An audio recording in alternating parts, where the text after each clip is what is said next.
but we were so influenced by the movie that, like, after we saw it, like, that was literally what we wanted to do with our lives. You know what I mean? I think, like, the power just kind of came with that, you know, in the environment, I guess. You know what I mean? Right. The more things you do, the more kind of status you get, Right.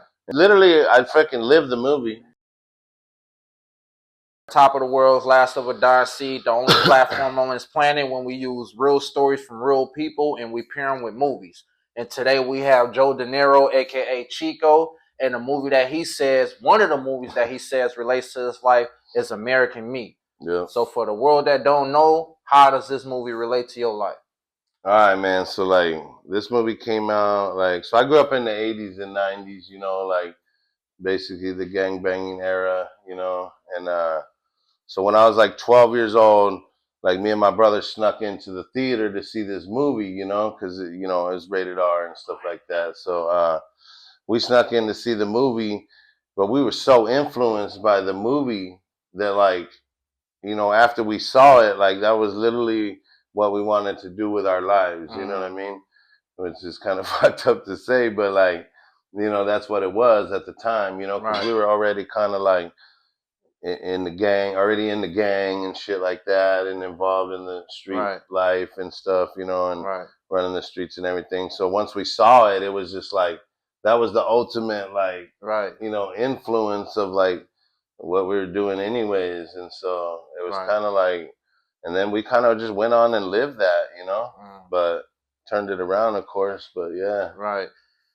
And in the beginning of the movie, the main character, was it Santiago? Or Santana. Yeah, Santana, right? He became infatuated with the gang in that moment where they was romanticizing like we're family. Yeah, you know what I'm saying? Yeah, definitely. It was all for one, that one unity, for all type kind of stuff. like we only got each other, like where we come from type of shit. Right. Yeah. And how was your experience? That was his experience as an initiation into that. How was your experience that drew you in out other than the movie in the real world? I think because maybe because we were already kind of active in, say, the beginning of the movie, kind of we were already mirroring what was in the beginning of the movie, as far as being young and just being in the gang. And then, like, I already had little tattoos on my hands, the same shit, that, like, gang stuff. And so we were kind of already living the same life or whatever that was portrayed in the beginning of the movie. So the movie was like just the nail in the coffin. Basically, was already headed. Yeah, we were already on the path, basically. And that put you on the road to yeah, and then once though. we seen, like, the journey and then, like, the juvie and then the prison and all that, like, that's what we wanted to do, man. Yeah. Like, me and my brother. Okay. My older brother, we were like 16 months apart. So we were just like right there always. He's just like a year older than me all the time. Okay. So, yeah. And what area was that in? So, I was raised in Phoenix, in South Phoenix, Arizona. Okay. And so that's kind of where it all started, for us. Okay. And when the main character went to prison, he went to Folsom. Yeah. And for me, it was like a flashback because I paroled from Folsom, and I'm looking at every detail. Like, damn, I remember right there. Like, that's crazy. But and nothing's changed because it's one of the oldest prisons in California. Folsom and what's the other? San Quentin. Oh, San Quentin. That's right. Yeah. So when they was in there, he was narrating, and he said, "Power became our game." Right. And that touched me personally because growing up, I always said I looked at everything in the context of power. Which is one of the reasons why I jumped off the porch into the gang lifestyle. Yeah. And even today, to where I see the context of power, it doesn't have to be bad. You know what I'm saying? It doesn't completely. It's like it's different. It shifted kind of because back then it was just dog eat dog. For sure. So, it doesn't mandate one way of behaving. Yeah. It's all about the rules that you allow to govern you. Right. So has that always been your mentality? Like power was your game, and do you still carry that today? How does that look? Yeah, I think when I was younger, it was different because of course the power felt good, but I think it was more of like at that age, I think it was more of like just wanting to show that, you know, you were about it like that, you know what I mean, and willing to do whatever, and like, you know, willing to die for the shit, and things like that. And then I think like the power just kind of came with that, you know, in the environment, I guess, you know what I mean. Right. The more things you do, you know, the more kind of status you get, you know. Right. And then it just kind of, you know, then as you climb up the ranks or whatever you want to call it, you know, things get better, you get more benefits type shit, you know. Right. And then you're looked at, you're looked up on, you know, by others and stuff. So I think like, yeah, that can get like, I could say that was like a big influence or like factor too in that. But nowadays I think all that power, man, I kind of just like put that power into like myself now. Right. I think kind of like you know, everything I do is like going for mine and my family, you know. So like I feel like maybe in a sense like I took my power back. Right. You know what I'm saying? Okay. Maybe, yeah. So the power in the context of being able to do what you want to do for you and your family. Yeah. Having that power. Yeah, definitely. Yeah, okay, definitely. Okay. I'll say, you know, now I'm in control of my power. You know what I'm saying? Right. Maybe back then my power was maybe a little bit more dictated. You know what I'm saying? Right. Because, you know, it was for like somebody else or another cause or something else completely, you know, that wasn't serving me. Right. You know what I'm saying? Which I thought it was serving me at the time, you know, but now I think it's more about like me having the control of my power. Right. And then actually, you know, being able to implement that in a more positive way and help others and shit, you know. Right. All right. And growing up, the main character didn't have a good relationship with his father, you know, which often, you know, may not push us, but like make it easier for the streets to grab us. 100%. You know what I'm saying? So would you say that was your situation as well? 100%. Yeah. So my dad left when I was probably about 6. You know what I mean?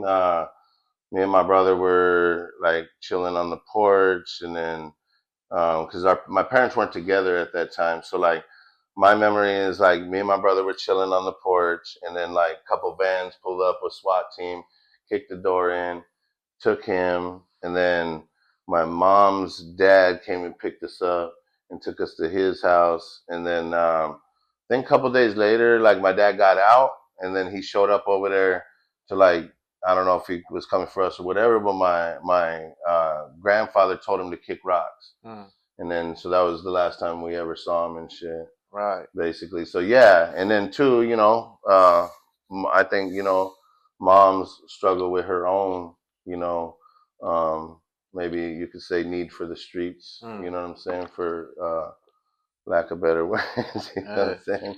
Because she was in the mix doing her thing. So like there was no supervision either. You know what I mean? Like it was kind of like we were all running the streets. Right. You know, me, my brother, you know, 12, 13, 11 years old, and my mom's running the streets too. So yeah, basically the gang was the influence, like 100%. Okay. So I think maybe that's why it was so much of a bigger influence, because there was no like home life. You know what I mean? Like we didn't have any like at the time, you know, cousins or anything like to reach out to, or you know, family members or nothing like that, because my mom kind of took us from where we were at a young age and then took us to a different state where we didn't know nobody. So when she got lost in the streets, like, you know, back then it's just, you know, landline house phone. Right. So for sure, you know, we basically didn't have like, I started like reuniting with family members, like, you know, after I, you know, got out of prison and changed, you know, my life and shit like that. Okay. You know, so yeah, that was like the main influence, man. Right. Yeah. And when you went to prison, do you want to talk about the nature of why you went? Yeah, we can talk about it. Okay. I mean, a little bit. Right. Yeah. Right. Hell yeah. Right. Yeah, we can talk about it. Okay, so why did you go to prison? So I've been in prison a couple times, but I guess the last time was kind of like the most the worst one or whatever. So, like kidnapping and aggravated assaults and gun charge, and then like first degree burglary.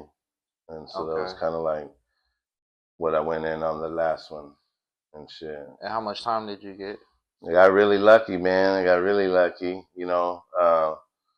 They were trying to give me 37 years. They didn't want to give me no plea bargains at all, you know, because I just got out of prison, and then I got caught up right when I got out, man. And then I went back to the county for 3 months, and I ended up beating the case on a technicality. Got real lucky, and then so I'd only been out a couple months when I, you know, ended up into this trouble here.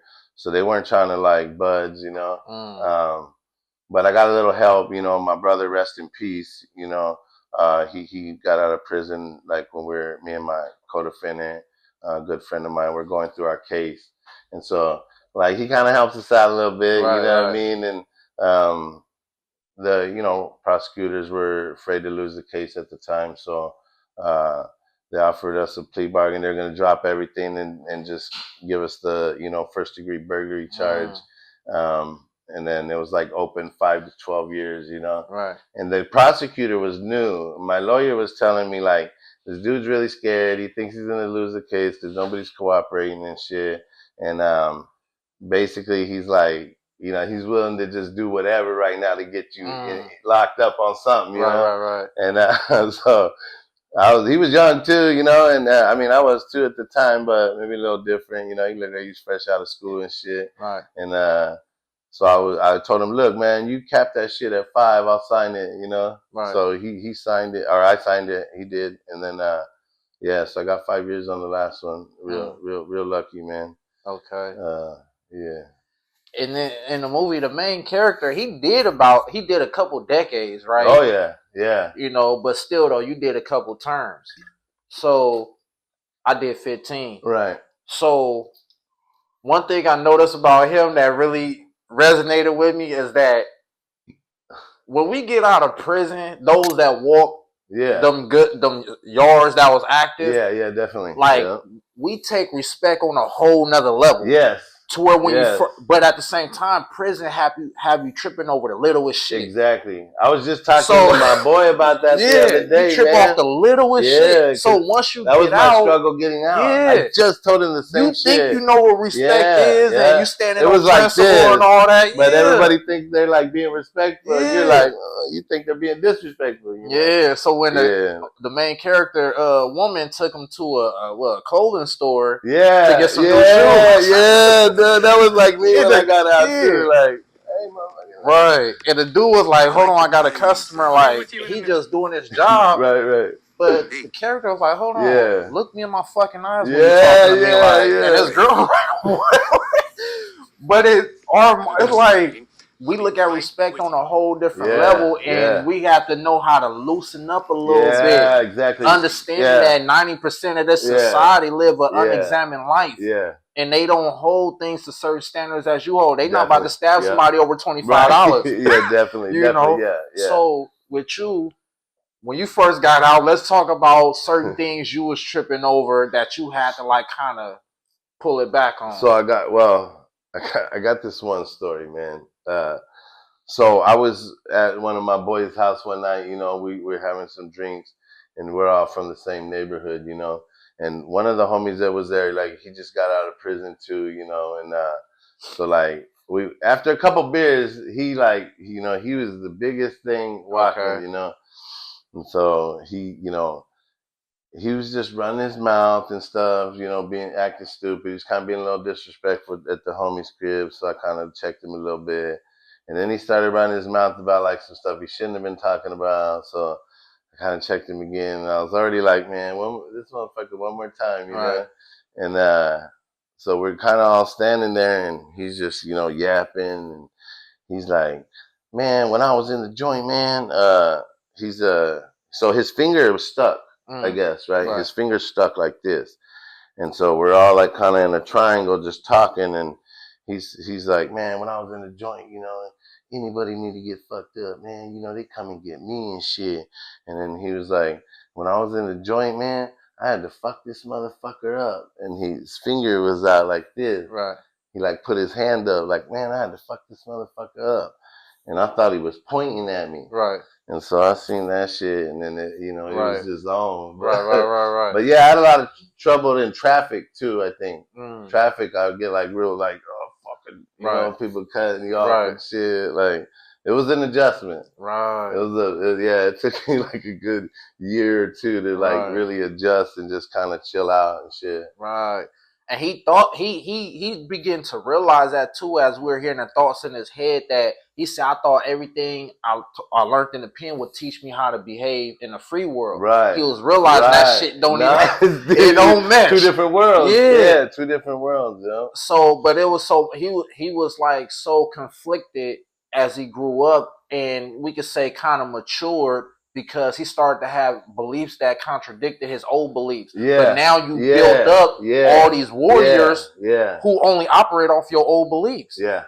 And now they willing to shark on you because you're not standing on business no more. Yeah. So it put him in a cold bind, but I guess for him, he was able to die with his morals. Because it's like, this is what I believe now, and I'm going to take the hit. Yeah. You know what I'm saying? Yeah, like, you coming out today? Yeah. He's like, yep. I'm coming out. But his boy didn't want to come out because he like, I can't do this to him. Yeah. Like, I mean, he stood on his too. Yeah, he stood on his. He knew what he had coming right after this. Whatever. He had his issue coming. But so from here on out, I'm pretty sure you matured, and a lot of beliefs and values you hold today goes against your childhood beliefs and values. Yeah. That sent you to prison. Yeah, definitely. So what are those? Conflict there. Yeah, what are those? The before and afters. Man, honestly, I think just like really like caring about shit. You know what I mean? Right. Caring about life, like, actually caring about myself. I think the kid, when I started having my kids, I got 3 boys, 17, 16, and 9. So like, when I started having the kids, like I was out 9 months, had my first son, shit was like that. But that kind of like, because I've been loyal my whole life, you know what I mean, to the gang and then the prison shit and everything, and it kind of just switched my loyalty. You know what I'm saying? Like, because my situation growing up, like, I know how that shit feels. You know what I'm saying? And like, that's my son, that's my blood, like, my loyalty is now lies right there. You know what I'm saying? I can't let him feel the shit that I felt, you know what I mean? Because that's my choice, whether he's going to go through that or not. You know what I mean? So I think just like me caring was like kind of the big thing, you know what I mean? Or like shit that I didn't care about before, or maybe more like compassion now for like other people and their situations, man. Because growing up, we didn't care who we hurt or the shit that we did or whatever, and so now it's different. You know what I mean? I've calmed down a lot. I've learned to calm down a lot too, and just like see things differently, I guess. And more compassion, I guess. It's just kind of changed. Yeah. All right. And what would you say like is the overall like lesson throughout the whole movie? Like, what was they actually trying to say, or what did you get up out of it that you carry in the real world today? At the time, like, I was agreeing with the dudes that were like gonna kill Santana. You know what I'm saying? Like, at the time, I was just like, yeah, you can't show that weakness type shit. Like, it was just a messed up way of thinking, like, especially for a kid, like, because I think back to that shit too, like, some of the shit, like, I went through is like, you couldn't imagine, like, other, like, kids going through that at that age, I look at my kids throughout their life, and I'm like, damn, 12, shit, I was already getting locked up at 12, like, fuck, that was my first time in, and it just didn't stop from there, I was in and out all through juvenile, so 17 got transferred to adult, started doing time in adult, finally got out last time at 27, and that's when things like all changed for me, but yeah. Wow. So your son being a spitting image of you, like, in correlation to this movie and everything we talking about, like what would you tell him right now? Shit, I'm always telling them shit, right. About like I'm honest with them. I don't lie to them and shit. I'm honest with my kids. They know like all about me. They know all where I come from and shit. And I think that has been like good because they're learning from that. You know what I mean? And they get to see that and like not make the same mistakes. But having me right there too has been like a big thing, to like hold that down and make sure it gets seen through, Yeah. But it just trips out because I'm like, damn, when I look at my kids like at 13, like, shit, you don't even know the shit I was going through. Like, but I couldn't imagine them going through that, So, yeah.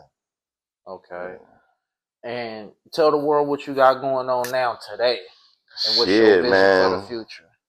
So today, we got a lot of things going on, a lot of good things, we're doing a lot of giving back, trying to help people.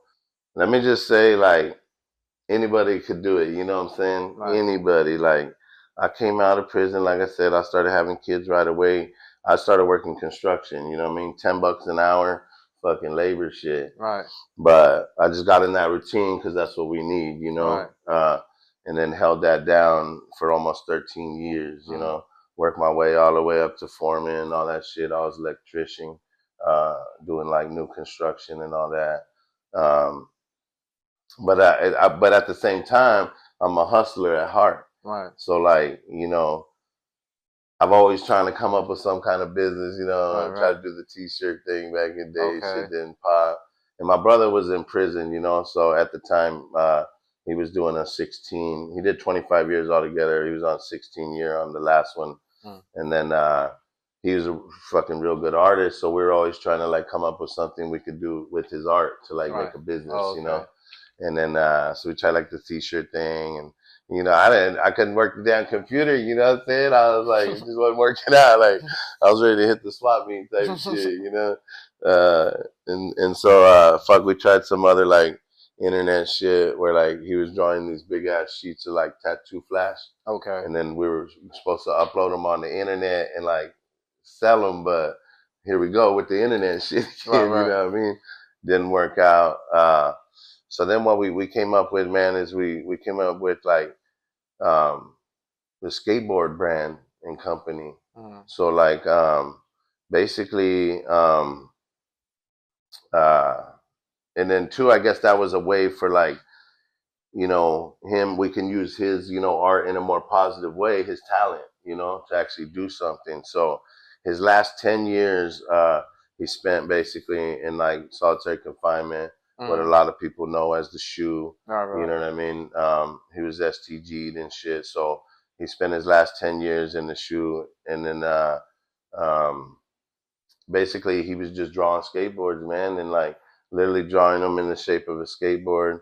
Every single design was hand drawn with just that big pen and some colored pencils. And so he, over that period, he designed over like 50 decks, Okay. And so we had like this dream of getting this skateboard company going, and then get back to the youth and start working like maybe in the juvenile system, So it was kind of like, we wanted to like use our situation and experience as well to like try to get back to the youth, more of a prison prevention, so it was kind of like the goal, the purpose of the company, you know what I'm saying?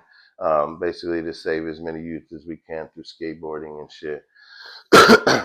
So, but unfortunately, like my brother got out, and after 18 months, he passed away, so.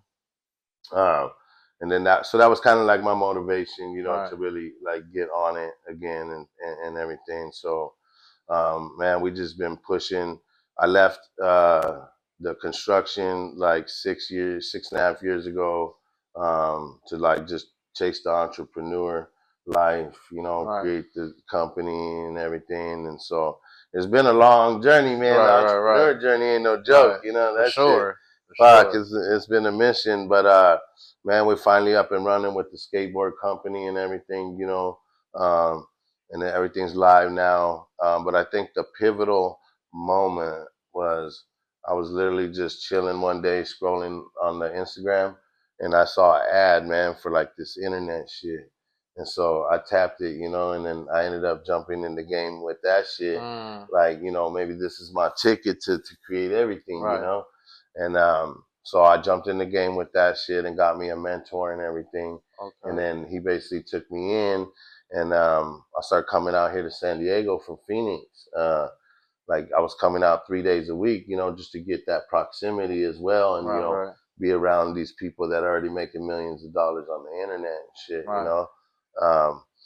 And so I started coming out, you know, and learning everything, and then I started learning the business side of everything, and then, you know, of course, you know, it cost some money, you know. I had invested myself in shit, you know, quite a bit to like learn everything, but you know, he really helped me out and taught me the whole back end of basically the whole process, you know.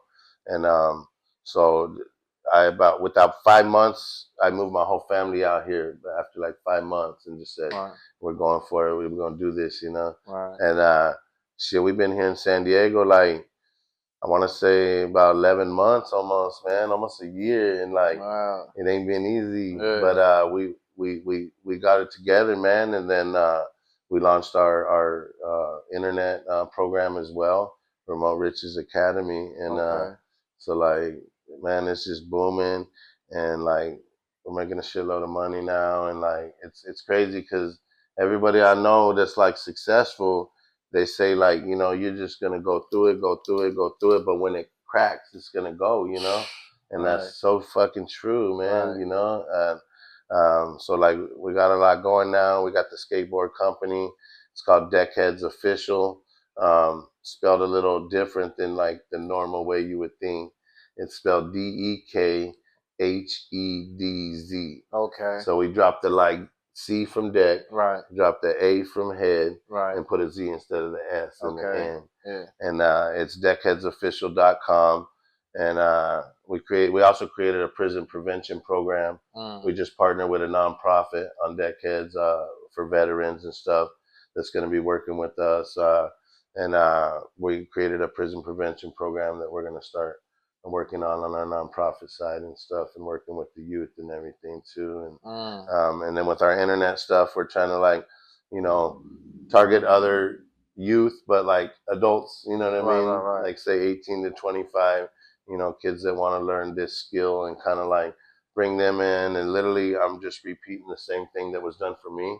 And you know, now I'm mentoring other youngsters and shit, you know what I mean? And teaching them the game on the internet, and a lot of them are now making a lot of money and able to like start taking care of their families, you know. And like, just people don't think it's possible, man, but you know, and you gotta be willing to take that risk. You gotta be willing to jump off that fucking cliff and invest in yourself, and know that you can do it, man. You gotta have that confidence, you know. And be clear about what you want. Definitely. I think when we was in the negative phase, we was so clear about what we wanted that we was willing to go through that fire. Definitely. Take the sacrifices, take the losses. Now on a positive tip, being so clear in what we want, we got to be willing to go through that fire, make the sacrifices, take the losses, and not really losses, but the lessons. That's game, you know what I'm saying? So that's amazing what you're doing. Like, everything you're doing, we could have created a whole interview just on that. Dude, I got so much shit going on. It's crazy. I'm grateful to be able to share your story. Man, I'm glad you was the first one to get to do it. I'm the first one. You know what I'm saying? Y'all see it here. Let's go, baby. And man, the difference between what's going on today in this movie that Joe chose is that back then, 60s, 70s, 80s, their only proximity was their immediate surroundings. And it's all these kids knew. And that's what perpetuated that cycle over and over and over, no matter how many people was dying, no matter how bad it got. Now today, the internet is your proximity. Y'all got the whole world. Y'all got options. Y'all can see something different. Y'all can have other people tell y'all something different and lead by example. So I just want y'all to take his story, my story, and every conversation on this channel, man, and just learn from it. We giving it to y'all raw. But I appreciate you. Man, Till I appreciate next time. you too, brother. Hell yeah, let's go. Hell yeah. All right. Hell yeah, that was dope. Every seed that we planted bore some rotten fruit. The baby boomers sold crack just to cop a coupe. They taught us slide and shoot, judge hangers with the noose. Never show no mercy on your ops, never call a truce. Big bruh said you could be a pimp. All you gotta do is have her mind and you could lead the bitch. Brainwashed by the six, but then with self-imposed limitations. Trying to hit this home run before we load the bases. Never had no patience, all my partners died young, and yet and still we emulated examples that they died from. We was on the hype hunt, call it learned behavior. Post your gun on Instagram, 100 on the cater. Chain with the savior, but you never love your neighbor. Crabs in the bucket, never do each other favors. Taught us to treat our brother as the sucker or the ops. And you can't be gang if you don't put one in the box. Our example was destructive, last of a dying seed. How can the fruit grow healthy if it's a rotten tree? They brainwashed me and tainted my perception young. It's hard to have vision when you blind, deaf, and dumb. Our example was destructive, last of a dying seed.